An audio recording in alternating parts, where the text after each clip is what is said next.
Mighty Ape is Australia's entertainment and pop culture superstore with everything from movies, music, games, toys, books, hobbies and more. Mighty Ape is your one-stop shop for the things that matter most. They constantly have hot deals and exclusive promos. And if you visit their website on the click-through banner on fakechef.net's homepage, then your purchase will help support Good Movie Monday. Mighty Ape, Australia's entertainment and pop culture superstore. Good morning. Good morning.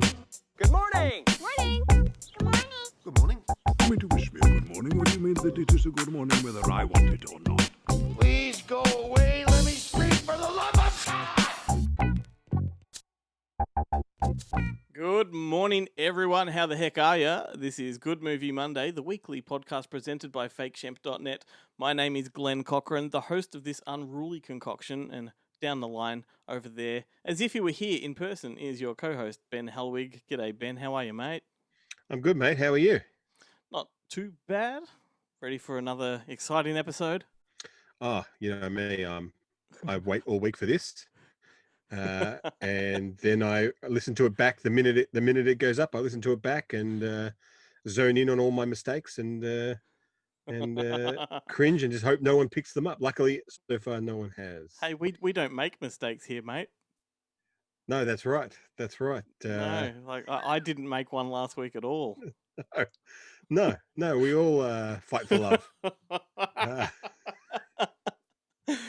Anyway, everybody, it's time to grab that hot cup of coffee and nestle in for the next hour, or however the hell long it takes. Like we never land the hour, because we're going to be discussing about movies of the occult and or the witchcraft, paganism, whatever other themes we can loosely tie into today's interview with director Mark Bakaitis. Mark is the writer and director of the new film Cult Girls, which was recently released on DVD through Umbrella Entertainment. He's going to be stepping in to talk about the film and all of the stuff that comes with it, so make sure you stay put for that.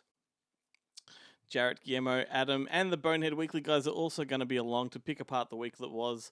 But for now, let's not waste any more time. We'll get straight into it, Ben. Let's look at some things that have been happening around us in the world of movies this week. Well, the good news is that no prominent celebrities appeared to have died since last week, and that's great. Sorry, mate. Sorry to correct you so early in the show, but last week we in fact lost a titan of cinema. Dame Diana Rigg passed away. I hope that most listeners will know her from things like The Avengers and The Assassination Bureau and On Her Majesty's Secret Service, the James Bond film, Yes. the last good James Bond film, as we discussed last week. I certainly did know that she had passed away, and it had just slipped my notes. So thank you for picking me up on that. And what was disappointing was the headlines mostly read Game of Thrones actress dies. Yeah, which is I pity the people who only know Diana Rigg from Game of Thrones, because she was absolutely luminous, and like her films are especially like I mentioned already, Assassination Bureau, On Her Majesty's Secret Service. They are great films. Like it's Oliver Reed and Diana Rigg run around foiling assassinations, like it is, and committing assassinations. Like that film is amazing. Yes. Well, I mean, at least she had the grace to pass away in time for our episode. I think she was a long-time listener, first-time dyer, and okay. she heard our pleas and mate, decided to help us out. Speaking of all things offensive, something that caught my attention this week was Gilbert Gottfried reciting the lyrics to Wet Ass Pussy several days ago. Did you happen to catch this? I did not, but shall I? I'm looking forward to. Right. I'm looking forward to hearing it. Let's do it. Put this pussy right in your face. Swipe your nose like a credit card. Hop on top, I wanna ride. I do a Kegel while it's inside. Spit in my mouth, look in my eyes. This pussy is wet. Come take a dive. Imagine making love to that beast of a man. It's amazing. I tell you what that does. That makes me want to go watch The Adventures of Ford Fairlane again. and strangely enough, Aladdin. Yeah. Oh my goodness. Anyway, what about how is VHS September going? It's going pretty well. Like we just had What Would Bruce Willis Do, and I do my own stunts. And my favorite day of the whole month is Shelf Life Love, where collectors take pictures of their VHS shelves, and some of the setups are absolutely amazing. I can imagine. Like- Have you nerdgasmed yet? I I've spilled nerd juice all over my keyboard and phone numerous times this week. Oh, It's a hazard of quarantine. Okay, well, here's something that's good for a laugh. As everybody would know by now, the Academy Awards have announced an introduction of new standards for Best Picture eligibility as part of their diversity and inclusion agenda. Starting in 2022, all films submitted must fit several criteria, including, and I'm not going to go through all of these because there's a lot, and it's, as far as I'm concerned, bullshit. At least one of the lead actors or significant supporting actors has to be from an underrepresented racial or ethnic group. And they're going to list what groups are eligible. At least 30% of all actors in secondary or more minor roles are from at least two of the following underrepresented groups: women, racial or ethnic, LGBTQI, or people with cognitive or physical disabilities, or who are deaf and hard of hearing. And I didn't realize that women were underrepresented in film. Well- Like, I mean, I know that they don't get leads and like, okay, especially behind the camera and all that sort of stuff. Like, I get that totally, Mate. but I didn't think on camera, like in terms of just like actual presence, actual being there. I didn't think that they were under. well, if that's the case, but, therefore what do I know? that should not be a hard requirement to fill. But like stuff like That's true. LGBTQI, take any one of those letters. How do you know that these people are or aren't? Because the story then would have to revolve around that as a theme. Like, Yeah, and quite frankly, it's none of anyone's business. exactly. And I mean, we don't know, looking at a screen, what people are, who people are. This is just Yeah, absurd. The other one I was going to mention is that the main storyline of eligible films have to have themes or narratives centered on an underrepresented group. So this is so absurd. And thankfully, the world has kind of balked at this idea, and they're kind of rejecting it in droves. The Oscars never do anything with integrity to begin with, right? Or sincerity. But this just feels like virtual signaling to the point that we're going to lose all integrity of film in general. Like, instead of getting a film organically, they're being forced. The story's being Yeah. forced. which I guess, look, I mean, on one hand, I don't necessarily have a problem with that, because I think that's how things start.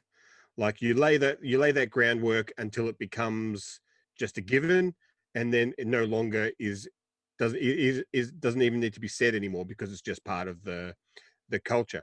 I think it is weird though that the percentages seem to be higher than the actual percentage of the population that they're supposed to represent. Like, I don't like. I mean, African Americans do not make up 50% of the population in the US. They don't make up 30%, as far as I know. Yeah. So why in film they have to, like? I mean, it's not an accurate reflection of society. Which, to me, I mean, I would have thought that's what they're going for. But That's an excellent and point. that's in front of the screen. Like, I mean, in front of the screen is really, I think. Look, I guess, yeah, with Chadwick Boseman and Black Panther and what that film meant to a lot of people, like I can see that it is important, but I would have thought it's more important behind the screen, so that the stories that are being told are actually more representative of a diverse range of people. But look, this is the fact of the matter is Hollywood is based on money. Like, what gets made is totally based on what they think is going to make the money. And every time they have I mean, have a look at adult dramas. Like, they're probably the biggest kind of genre, I guess, that have been disappearing from from Hollywood studio films, because they don't make the $400 million and all that sort of stuff. But every time one does, it's like reinventing the wheel. Like they're like, oh my god, like this obviously proves that people are interested in adult dramas, so we must make more. And then the next 10 films that come out of Marvel movies, like and it's the same with like things like Ocean's 8 and stuff like that. May or may not have done. I actually don't know if it did really well or not, but comes out and is successful. And like obviously these female centric action films or like heist films are really popular. Like let's make 5 more, and it doesn't happen. Well, what about let's look reason. at it before we move on. Let's look at that, exactly what you're saying though. When they actually do produce some of these films that do fit these criteria, I'm talking about Hidden Figures, which address females and African American stories. You're talking Green Book. These films, either Hidden Figures, for example, where does it go? Nowhere. Like it's in the ether now. No one's talking about it. Green Book came and got criticized because it was made by Jewish white guys. And it is like the whole film is about a white guy teaching a black guy about how it is, how to live like a real person. I would come on. True, this but is a bit. I would it argue, is a bit on the nose. I would argue they changed each other for the better, and they did, and it also highlighted a part of America that people probably never knew a Green Book existed, and and it is quite odd that they would. That there were sections of the community that would balk at someone like a character that's highly educated and and effete, and saying that's a bad thing. Like, I mean, surely that's just representation. Like, not everything has to be Detroit. Like, they movies can be light dramas. Like, that's completely allowed. And it's just a shame. I feel completely depleted of oxygen because I think that's just far too deep for my liking. So we're going to just roll on with the punches, and in a few minutes we're going to attempt to look like we know what we're talking about. But first, I think that's impossible, man. I've never known what I'm talking about. Usually halfway between in sentences, I forget what I was talking about at the start and just gonna make it up as I go along. You did a pretty good job of it, mate. First we'll let Jarrett have his way with everybody. Hey, this is Jarrett and welcome to PE Class. Now, there is a ton of distributors releasing titles this week, which is very exciting. However, there's only one title that's going to make its way to high definition. That's right, only one title getting released on Blu-ray. Everything else is coming out on DVD. So unless I say it's coming out on Blu-ray, it's coming out on DVD. So let's kick off with Madman Entertainment. They've got a film coming out called Lazy Susan.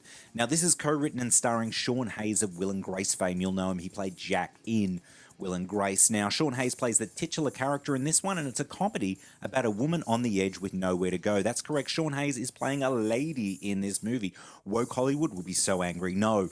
Admittedly, I haven't seen it, but it's a comedy. I'm looking forward to checking it out, as I am a fan of Sean's podcast that he does with Jason Bateman and Will Arnett called Smartless. If you actually haven't heard that podcast, do yourself a favor and give it a stream. Then there's Wendy coming out from Mad Men. Wendy is a modern reimagining of Peter Pan. Yes, I know what you're thinking. I've seen it all before.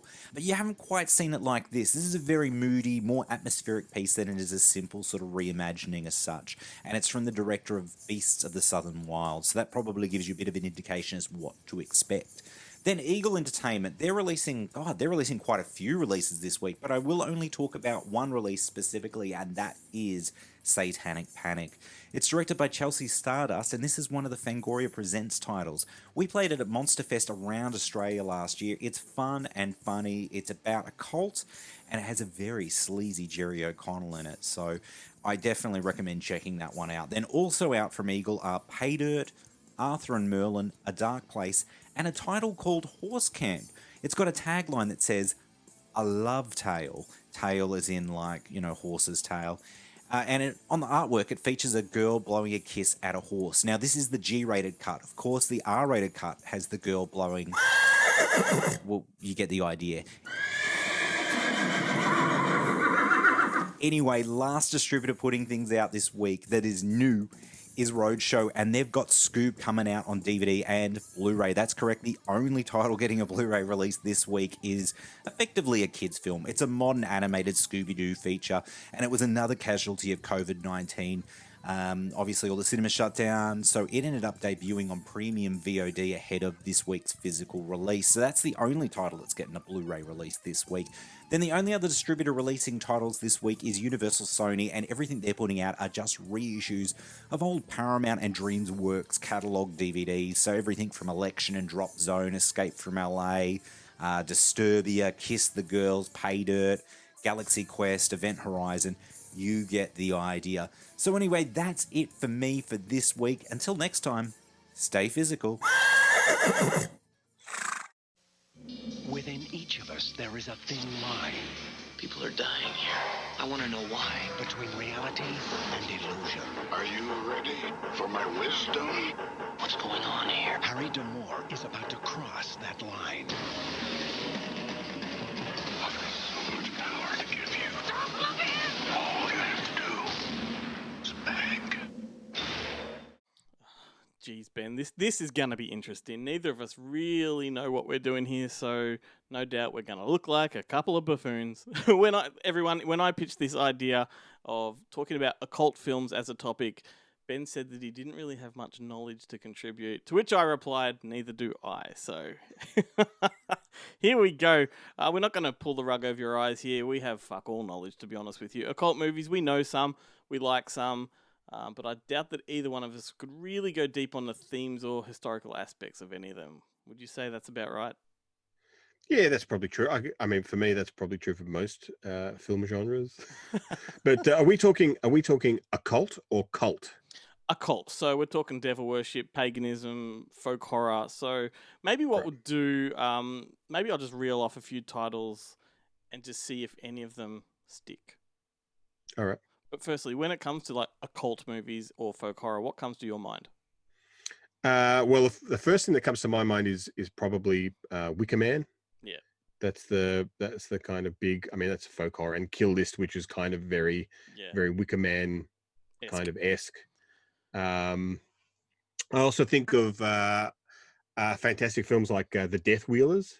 Yeah, right. Which or Psychomania, as it was also known. I think that's how it was released here, which is about a motorcycle gang who worship Satan, and if they truly believe in Satan and kill themselves, they will be reborn and become immortal. All right. And some of them don't believe as much as others. Yeah. But it's a pretty cool film. Chris, what's his name?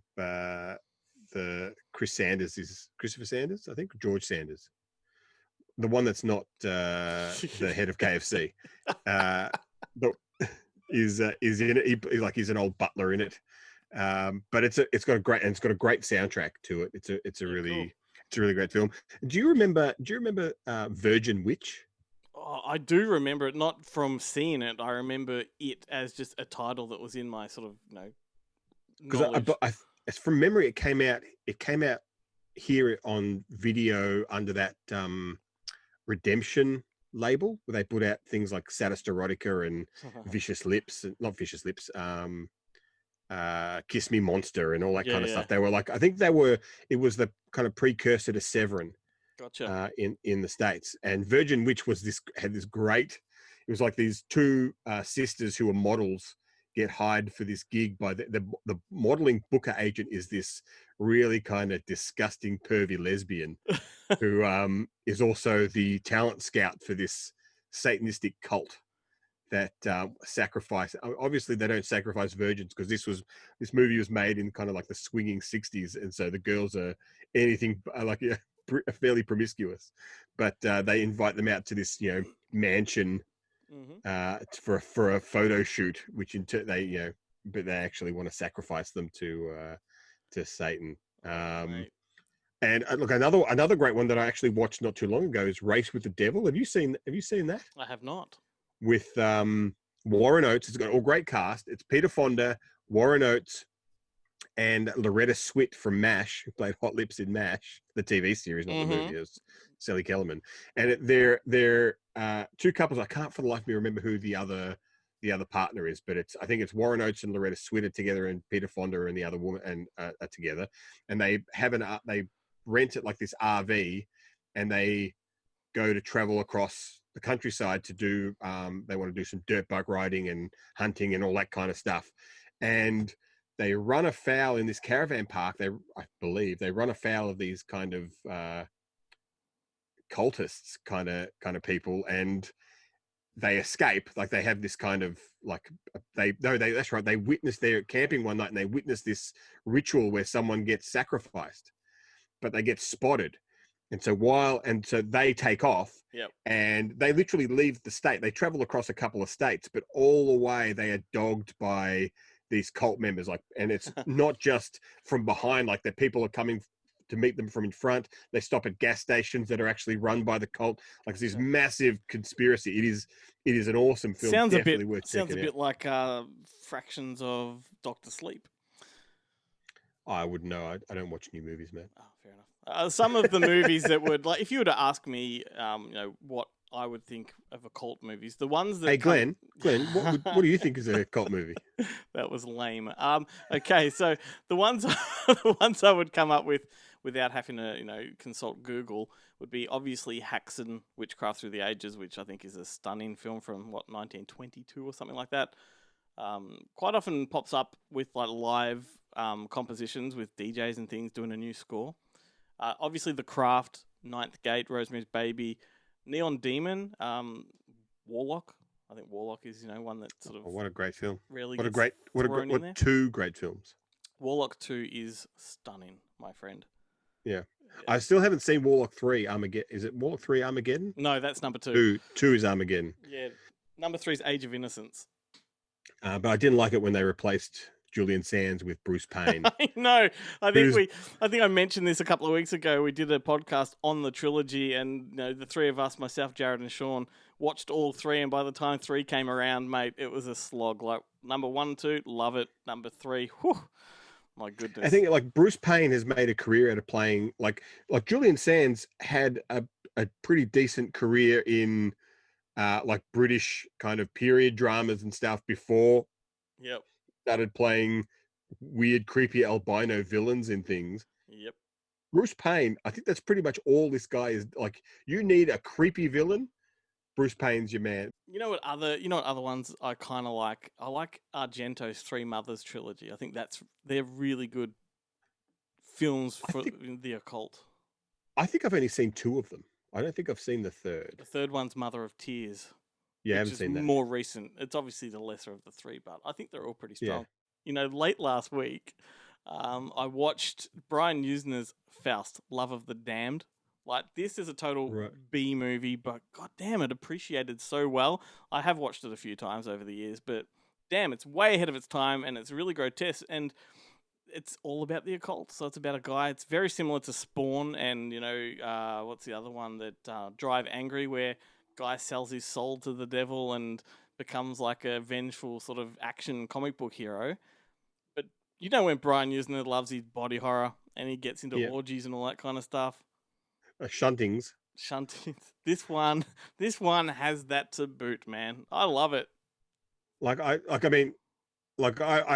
haven't seen Faust, but I do remember Drive Angry and thinking that it possibly has one of the greatest Nick Cage action sequences ever committed to film. And for Nick Cage, that is saying something.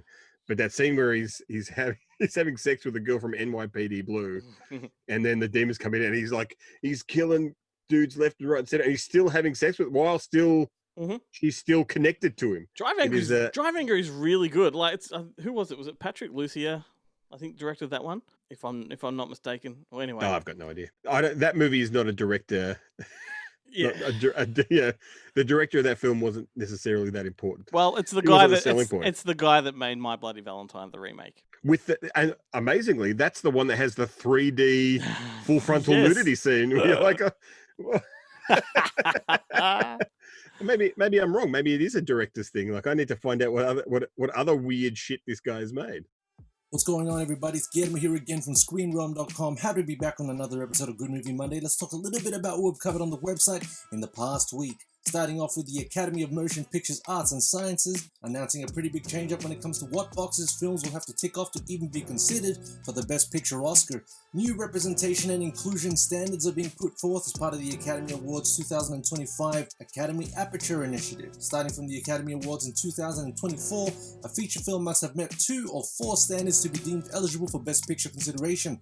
Among the standards is on-screen representation themed to narratives, which includes ensuring lead actors or supporting actors are from an underrepresented racial or ethnic group, and the main storyline, theme, or narrative of the film is centered on underrepresented groups as well. The standards also include creative leadership and project team pushes. You can jump on Screen Realm to check out the full list of those considerations and what it means filmmakers will have to do. It's certainly a big move from the Academy to drive that initiative, and it will certainly be cause for controversy. There's no doubt that inclusion and representation are important, but there's debate on whether or not holding back a film from award recognition is the way to do it. There's also the matter of whether these conditions could or should dictate how filmmakers tackle their narratives. And it's official, Sidney Prescott is returning. Scream franchise star Neve Campbell has signed on the dotted line and will be reprising her role as Sidney Prescott in the upcoming 5th Scream movie.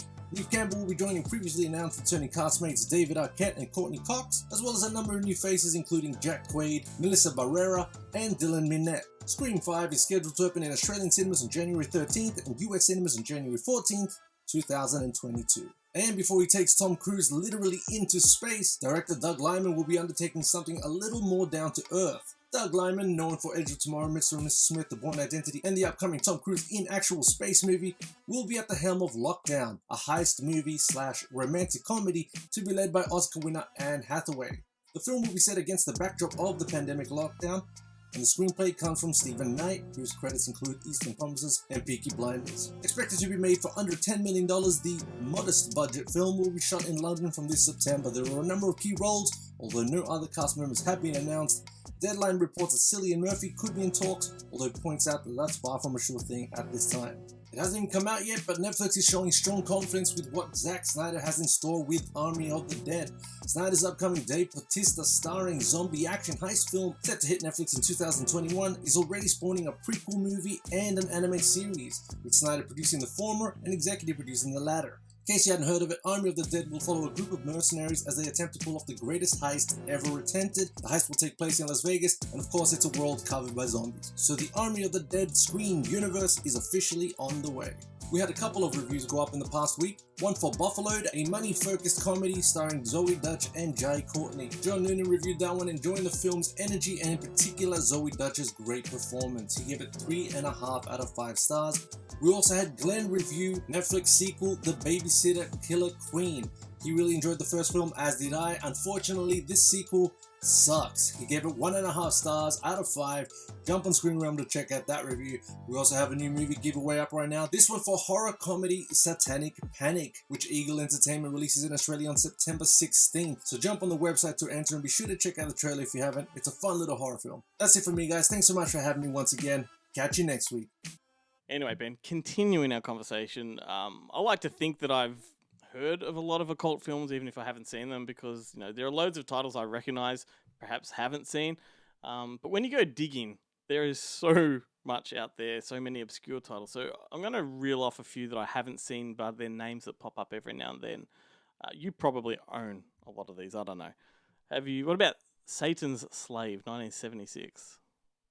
No, Satan's Slave. I know. No. I saw the poster. I'm like, I want to watch this. Daughters of Satan, 1972. Legacy of Satan, 1974. The Mephisto Waltz from 71. And one that I really want to watch is Letters. Hang on, what is it? No, Love Letters of a Portuguese Nun. I actually have seen Love Letters of a Portuguese Nun. Is it good? Of all of those ones you mentioned, that's the one I've seen. It's the one I couldn't get my tongue around. Yeah, it's a filthy softcore, almost softcore porn film. Wow, about the the evils that go on behind convent walls. Ooh. Back when parents sold their daughters to convents and stuff. Oh, well, you know what? I personally think I've let the ball drop on this subject. I mean, I've dedicated my life to films, and I should be far more up to scratch with this stuff when it comes to witchcraft films.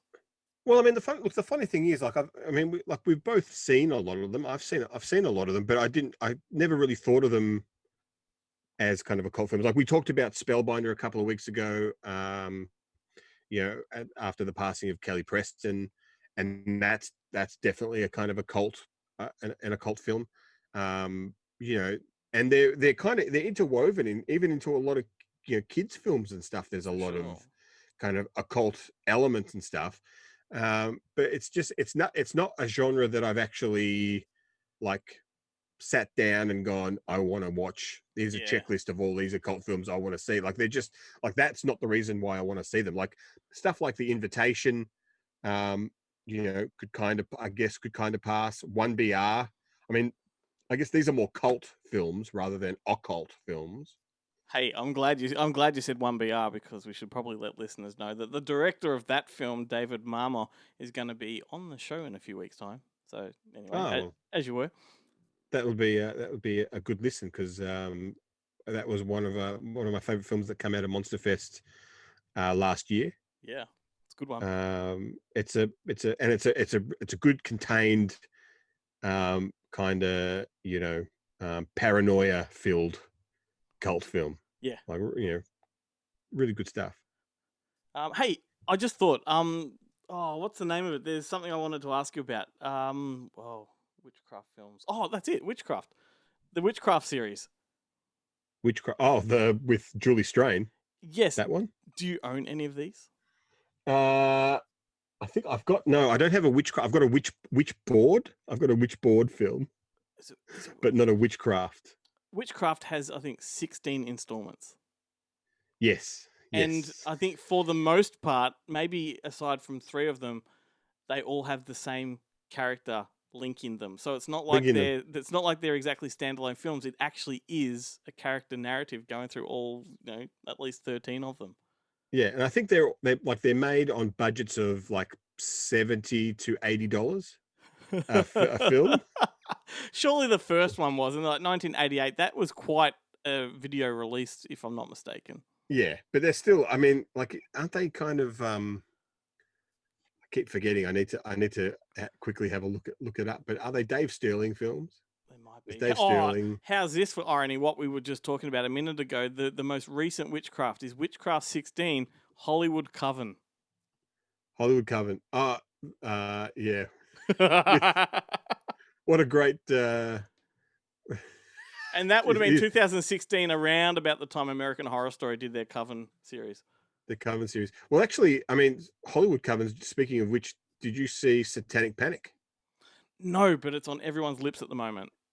I mean, that was a pretty good film, and it deals once again with Hollywood Coven. That's released this week, yeah?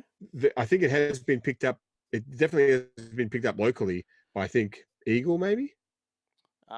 Neither of us were paying attention to Jarrett when he reeled off the new releases for the week. I believe it is. I think it's Eagle.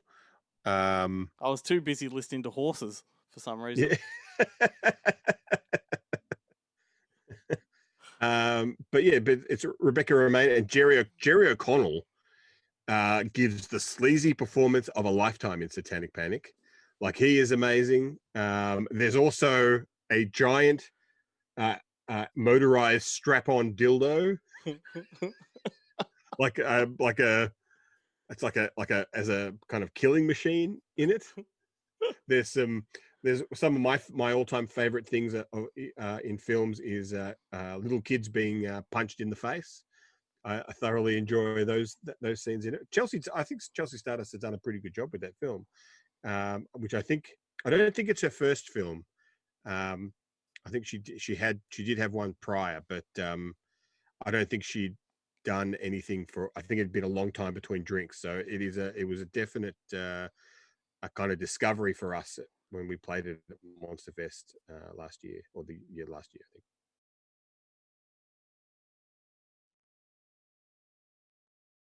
Right.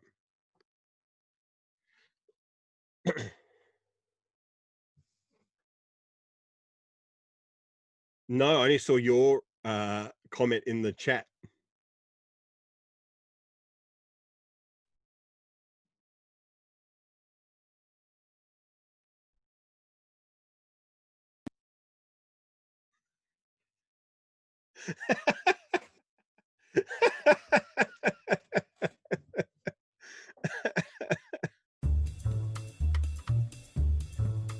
Okay, welcome to Bonehead Weekly Fun Size.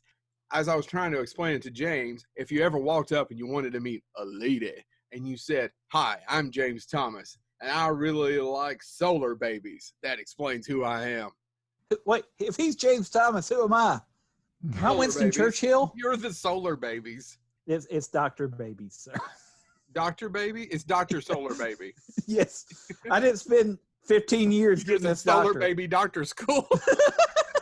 So that's what we wanted to talk about. If there's a movie out there that sums you up as a person, not necessarily sums you up, but it gives people a, how should I put this, an insight into your personality, what would that be? So the Boneheads have each come up with a movie that does that. Who would like to go first? Go ahead, Joe. You go. Mine is probably Blazing Saddles. Here's the reason why. I probably borderline racist. Oh, wait, sorry. It's more than borderline. The thing is that Blazing Saddles, the question I always hear is, can you still make Blazing Saddles? I don't really even give a shit about that question. You can make whatever you want to if you figure out a way. They made Borat 10 years ago. The thing is Blazing Saddles is still relevant culturally, still funny, and still holds true. And it's still about a bunch of dumbass white people and being afraid. And that's what the movie's about. And they're stupid. Only it was still timely. So if you think Blazing Saddles is racist or that it's unfunny or it's culturally insensitive, it can be culturally insensitive, then we're probably not going to be able to hang out. All right. James, you want to go?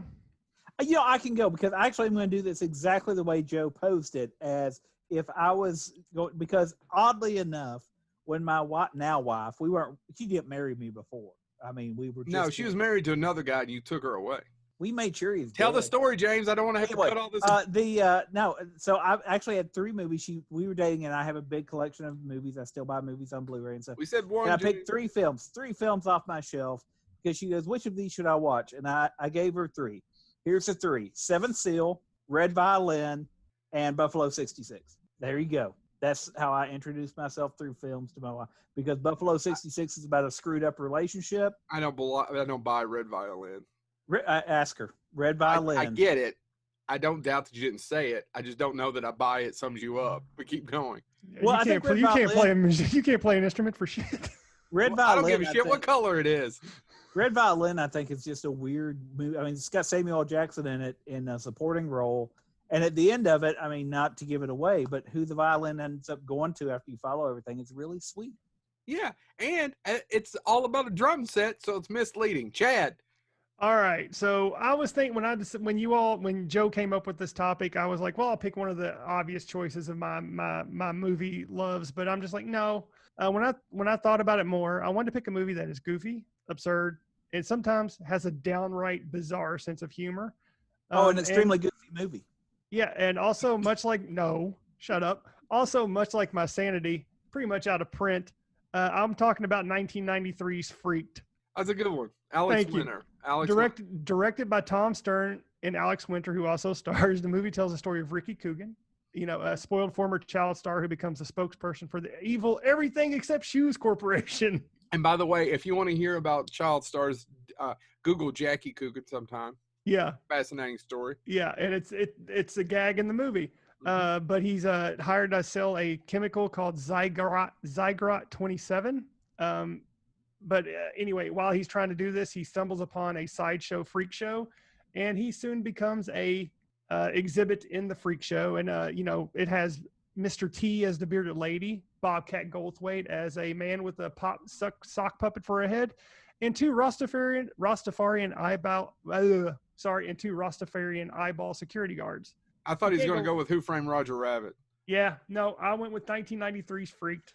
If you haven't seen it, good luck finding a copy of it because it's out of print. All right, ladies and gentlemen, if you find us attractive, watch those movies. I think that's what this is about.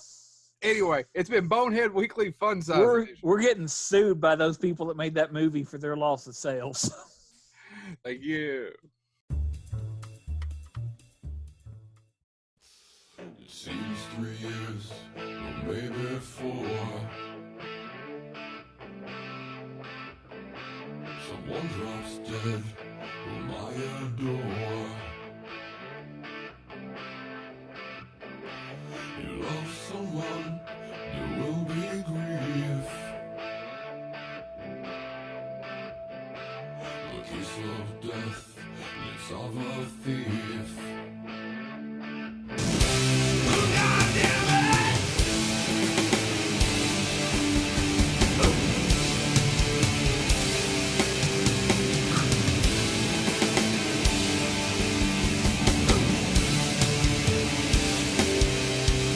A dusty stack of photographs. 12 times I cried, but mostly laughed. Who made the past into blue flame?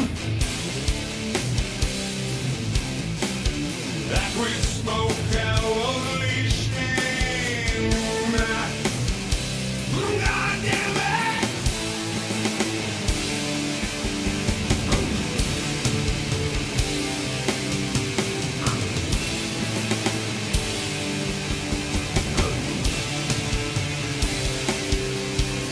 The times I'm truly terrified. Dope and booze, no help to hide. But you still mask on weakling's head. It's just like painting over dead.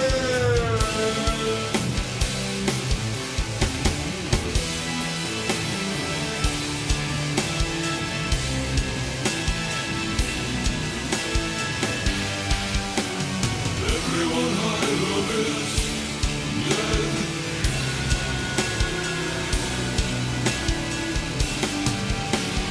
Everyone I love is dead.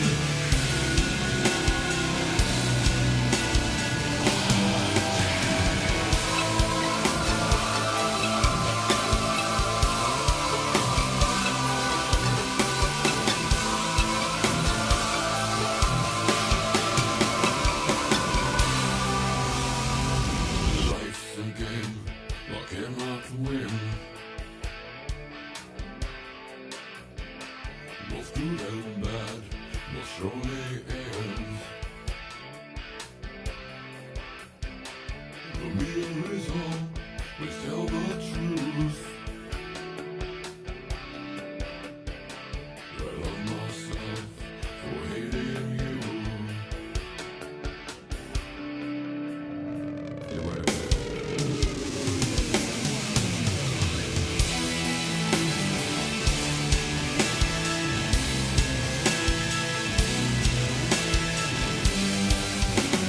Everyone I love is dead.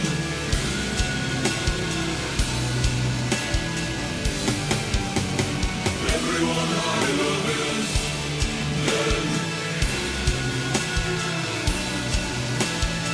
Oh, God damn it!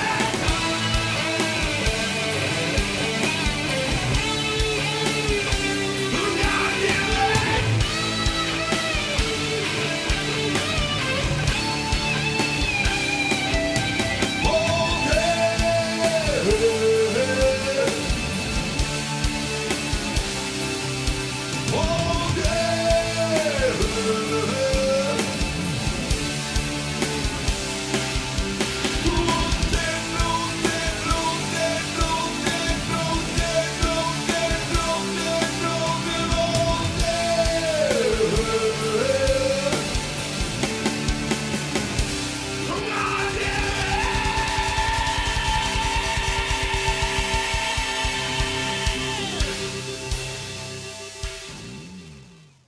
Well, God damn it, indeed. If that's not a wake-up call to our 6 a.m. listeners, then I'll be damned.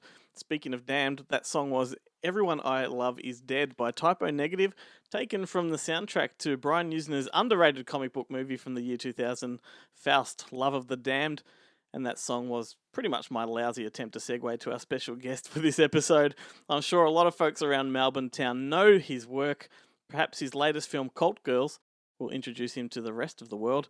Of course, I'm talking about writer-director Mark Bakaitis. Hey, Mark, thanks for taking time to hang out on the show. It's a pleasure to have you. How are you? Yeah, good. Thanks, Glenn. It's awesome to see you and hear from you, especially during this time. We see each other around the traps all the time, but never really have a moment to actually stop and talk. I think festivals like Monster Fest, it's pretty crazy. You're running in and out of films and running to the bar, and it's a crazy kind of time. But I always see your face, and I'm always see you in the distance, and I'm glad I sort of saw you last year after Cult Girls. Sometimes I like to hide in the shadows, mate. It's where I belong. Well, it's funny when you go to a festival like that, you just kind of spend 3 days in darkness watching horror films and going to the bar a lot, and it's a good space to put yourself in.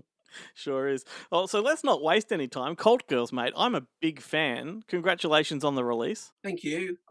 It's just a dream come true to have it on Umbrella, who is, one of my favourite labels in Australia, and to be amongst the calibre of those films is awesome.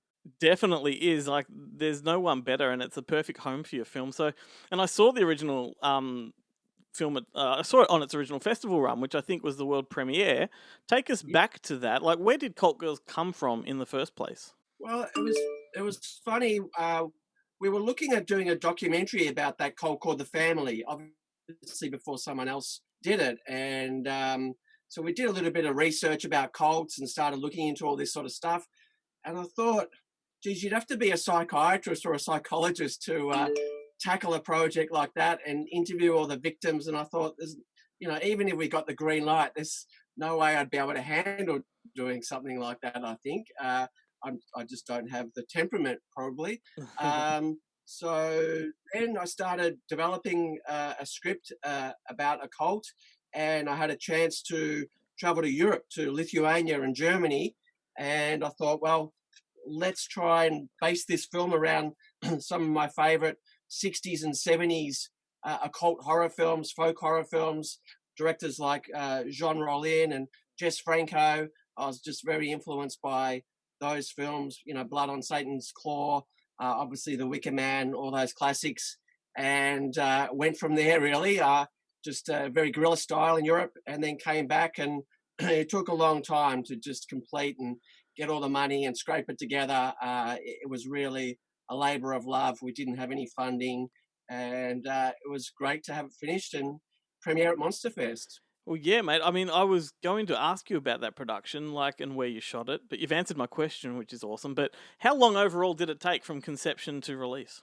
It was probably 4 years. Wow. 4 and a bit years, yeah. So it takes a long time doing an independent film. And even though I keep myself busy with a lot of short films and music documentaries and music videos and projects like that, it's been a long time since I've done a full-length feature film.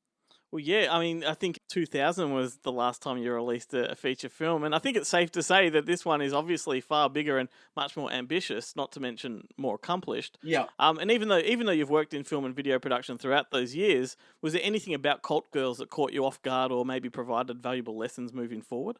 Oh, look, obviously, I think if you're going to make a feature film, you have to have your plan up front, like as much pre-production as you can do, get a producer on board, try and get the producers offset, all those sort of things.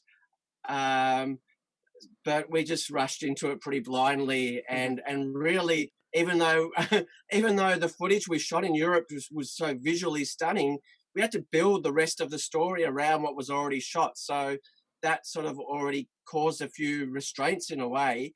But I just was adamant about using that footage. Most independent Australian movies, they're not shot in another country, and I felt that was something that set it aside.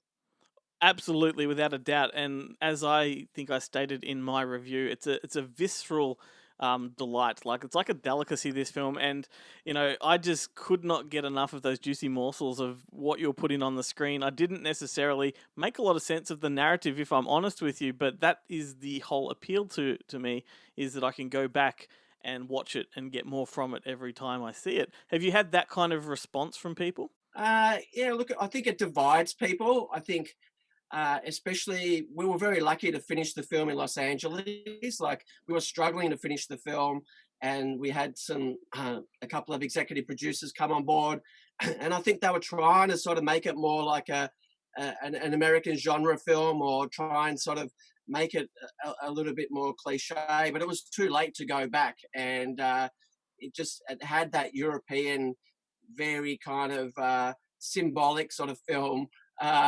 So it is what it is, really. Yeah, for sure.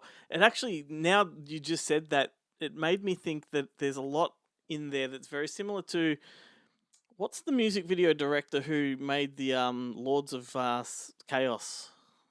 Was it Ackerland? That's it. That's it. Yes, you definitely have a style that's rings true with his work, and maybe hopefully along the way you can sort of piggyback on some of his success and get his fans on board. Well, that'd be fantastic. I think that film got criticised a bit because obviously they were telling a European story with about Norwegian black metal scene, and it was with American actors and a bit of a American viewpoint. Even though that guy obviously he played in Bathory, so Yeah. he was there at the time and he had all the connections. But I think black metal fans are always hard to please. It's a very underground scene, and I think no matter who made that film, it would have got criticised. Yeah, I totally think you're right. But how close did the tone and the overall look of Cult Girls come to what you intended creating? I was really happy with the look and the feel of the film. Is exactly what I wanted to do. And I think that's a lot to do with the locations. We shot at a lot of, the places in Lithuania were like, centuries old. Obviously, the Hill of Crosses in Lithuania is a very famous place. And then even back in Australia, we, filmed out at the Sunbury Asylum. There was a what do they call it when they burn the bodies? Like a crematorium that was Yep. still kind of there. We filmed in some really creepy basement warehouses in forests. So all these locations just really added to the mood, and we didn't have much budget, so everyone's cold, and it just we're doing nude scenes in the forest, so it all just helped create that I guess very dark tone. For sure. Well, it's all on the screen to see, mate. Like, well done. What were some of your motivating influences going into the film to begin with, and then as the 4 years went on, were there any new influences that crept in? Look, as I said before, I was very influenced by all the classic 1960s and 70s folk horror films. But it was interesting during the time I made it, like halfway through, I went to the premiere of a film like The Witch at MIF, so it was kind of like the start of this kind of folk horror boom. And I was like, wow, at least, even though my film was very low budget and my script might not be developed as those films, obviously Midsummer and Hereditary even had a little bit of that vibe about it as well. I thought at least I'm on the zeitgeist. So when I saw The Witch, I was like, wow, this is exactly what I'm trying to do, but obviously I'm doing it at a lower budget. And obviously he was meticulously planned that film. I think that took him a long time to really realize that film. Well, if I can say so, I prefer your film over his. Oh, thank you.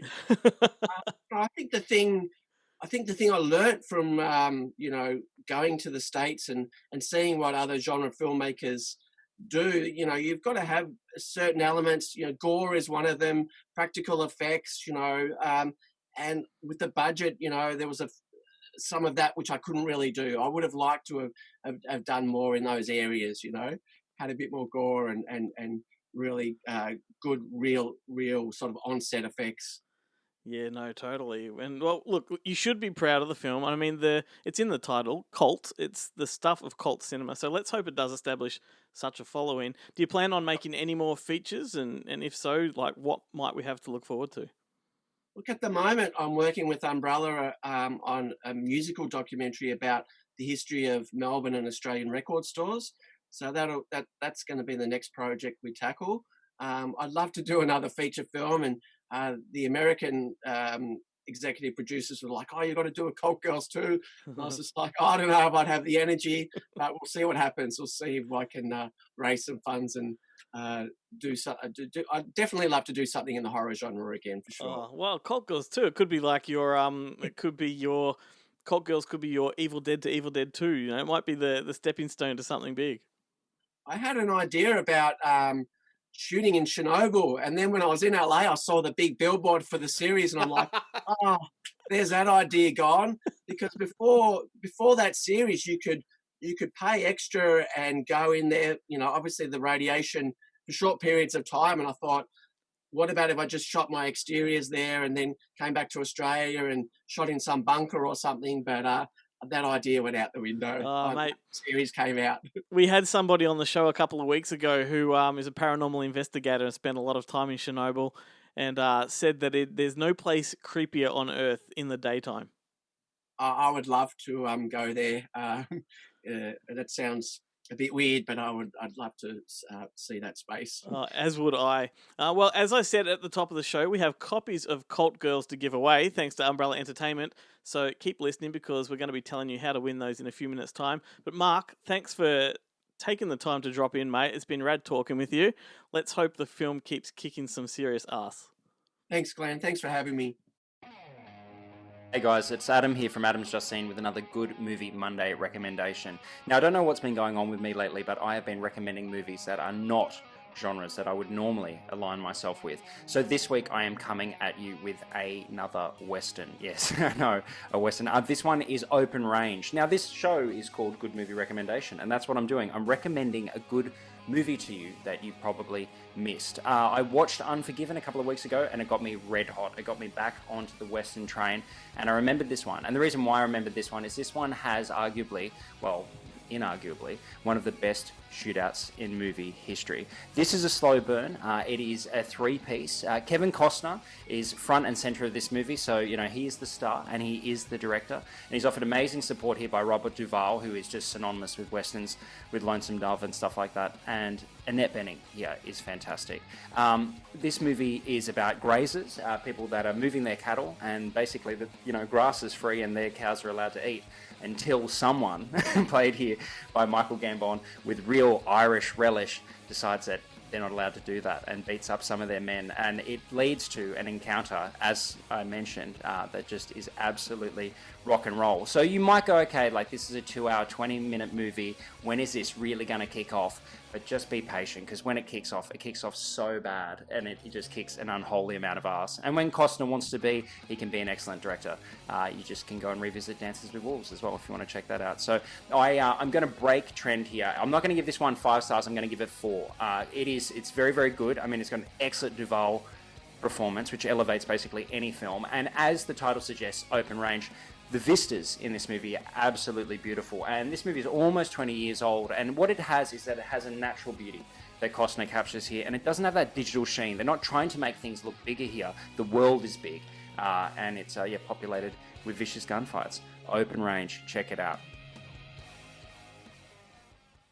Oh, Open Range, man. That's a good movie. In fact, Matthew Holmes, the director of Ben Hur, Legend of Ben Hur, and I talked about Open Range several months ago on this show, and it's one of his favourite films. And yeah, that's a beauty. You've seen that one? Funnily enough, it is the first film that I ever saw on Blu-ray. I went around to a friend of mine's father who was like a real kind of early adopter kind of guy. Like anytime a new technology would come out in terms of video, he would snap it up, and he had a Blu-ray and the Blu-ray player and a HD TV, like that back when it was like it had the 50 millisecond refresh rate or whatever it is. Like it was and he had the surround sound set up, and he put on Open Range, and I remember thinking, like, and I had by that stage I think I had seen it on, was it video or DVD? Like I was working at the video store at the time when it came out, and I'd enjoyed the film. I thought it was a bit odd because they take so long for them to kind of get their, like, decide that they're even going to have revenge. Like it just seemed to be the stuff happens to them in a really weird way. But I did like it. I did like it. The irony yeah, of that is how long it took you to get that out. to get that out. Yeah. But watching it on Blu-ray, I remember thinking this technology is a major mistake. Like this is too clear. Like I felt like when I saw that on Blu-ray, I thought I was watching, like I was working at 7-Eleven and I was watching people through the security camera in the store. Yeah. Like it just had this really weird feel to That's it. how I feel about 4K and that what is it they call it, that soap opera effect that they have going on with some of those. Yeah, like it was too much. Like I'd be interested to see it now, again, even on Blu-ray, just to see what it kind of looks like. Well, But, I think it's a great film. I think it's proof that Kevin Costner's not a one-trick pony when it comes to directing. But that's a massive tangent. So let's move on. If you think you know what the movie title was earlier in the show, during that TV spot that we played, then email me at glenn@fakeshemp.net and you might bag yourself a copy of Cult Girls on DVD, thanks to Umbrella Entertainment. And a massive thanks to Mark for taking the time to chat with us. We recorded that interview last week, and if you follow us on social media, then you will get a chance to see Mark sitting in the hot seat for the rapid fire video on Tuesday night. And speaking of videos, our Spitball video for last week never went online. I had some connection and uploading issues with that one. So as a treat, we're going to do that one on Wednesday this week. So you're going to get 2 Spitball videos this week, Wednesday and Thursday. Anyway, Ben, it's time for the recommendations. Who wants to go first this week? I'm more than happy to go first. Do it. Okay, this week we're gonna take a trip back to 1997, which was the year I graduated high school. And we're going to talk about a fantastic film called Perdita Durango, also known as Dance with the Devil. Yeah, right. Which ties in nicely to the to what we've been talking about in the show. Even though I don't believe there's no actual devil in it. But now I'm not sure if our listeners will be familiar with the name Perdita Durango, but if you've seen Wild at Heart, the David Lynch film, you'll know that Isabella Rossellini played the character in that film to great effect. And this, I'm not really sure how much of a connection to this it has, other than I think it's based on the same novel or the same book kind of series by Barry Gifford. But this one was directed by Alex de Iglesia, who has made some truly magnificent films like Mutante Action and Perfect Crime and Oxford Murders and a bunch of other kind of cool stuff. It stars Rosie Perez as Perdita Durango, and her kind of offsider is Javier Bardem. And this is kind of Javier Bardem, I think at this point had only done like Spanish movies like Jamon and stuff like that. It was a really early kind of appearance for him. And basically he and Rosie Perez go on this kind of crime spree. And at one point while they're escaping, they kidnap these 2 kind of teens, played by Harley Cross and Amy Graham. And Amy Graham, of course, is the younger sister of Heather Graham. And you've probably seen her in a blink or you'll miss her kind of couple of seconds in Jackie Brown, where she's the girl working at the mall at the end, that where they do the exchange at the end. And they kidnap them and take them on this, like force them to come along on this road trip, and they soon become willing participants in the mayhem that kind of follows. It's a really good kind of road movie. James Gandolf, and like it's an early appearance by James Gandolfini in a movie, and he's the accident-prone FBI agent who's tracking them down. Screaming Jay Hawkins pops up, and he's like this great character who kind of wanders around Mexico with a car battery. He wears like a car battery on a chain around his neck, and people can pay and they can zap him with the car battery, or he can zap them if that's what they're into, which is kind of cool. He's also like a criminal. What a fantastic movie. Director Alex Cox kind of pops up, the director of Repo Man pops up in a cameo. Don Stroud from Savage Streets pops up. Like it's a awesome film, and highly recommended. It is available on Blu-ray overseas, and I believe it is on Amazon Prime streaming. I think it came at that time when ultra-violent road movies were all the rage. It was such a good era. It's very much a kind of a post Tarantino film. Well, dude, my recommendation this week couldn't be any more farther removed from that one or the general overall conversation we've been having about the occult on this episode. It comes from the year 2020, which is actually more like the year 2018 or 19 when you go into the history of this film. It is unfortunately one that's been cancelled by the woke mob of Hollywood. All those social justice warriors savaged this one, including two of its stars, Timothée Chalamet and Selena Gomez, who both retracted their input and donated their salaries. I'm talking about, of course, Woody Allen's wonderful film, A Rainy Day in New York. Whatever way you think of Woody Allen, that's one thing. This film, if you watch it as a Woody Allen film, it is vintage Woody Allen. It's like a return to that Annie Hall sensibility where characters meet and talk and spend a day together. Other characters cross their paths. It all comes full circle. It's real magic, and it's sort of a cross between Annie Hall and Manhattan, if you like those two films. But I saw it recently, fell in love with it instantly. I didn't realize that was out in Australia yet. Yes, Defiant were the only ones courageous enough to put this one out on DVD. So good on them. Is it on a streaming service? Is it on? It probably is, but I'm a completist and I collect Woody Allen films, and therefore I just had to have the physical media. But I'm sure it is. Physical. It certainly won't be on Amazon, that's for sure. Anyway, here lies the end of another episode, folks. Thanks for putting up with us. Cheers to Jarrett, Adam, and Guillermo, and thanks to Joe, Chad, and James from Bonehead Weekly. And, of course, thanks to my Wiccan cohort over there, Ben Helwig. Thank you, sir. No, thank you. And all of you at home, thanks again. We hope you enjoyed the show. Don't forget to find us on Facebook and YouTube. Drop by and say hi.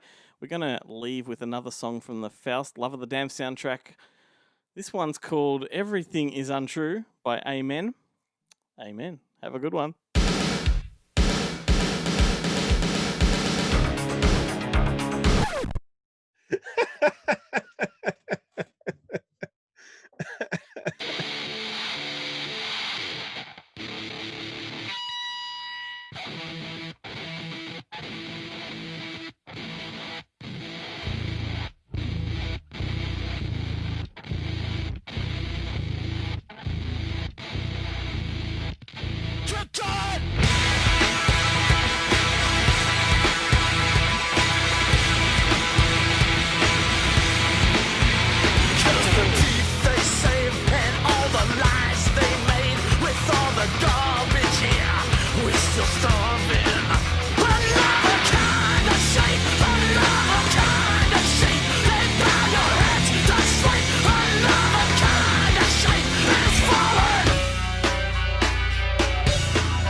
can move.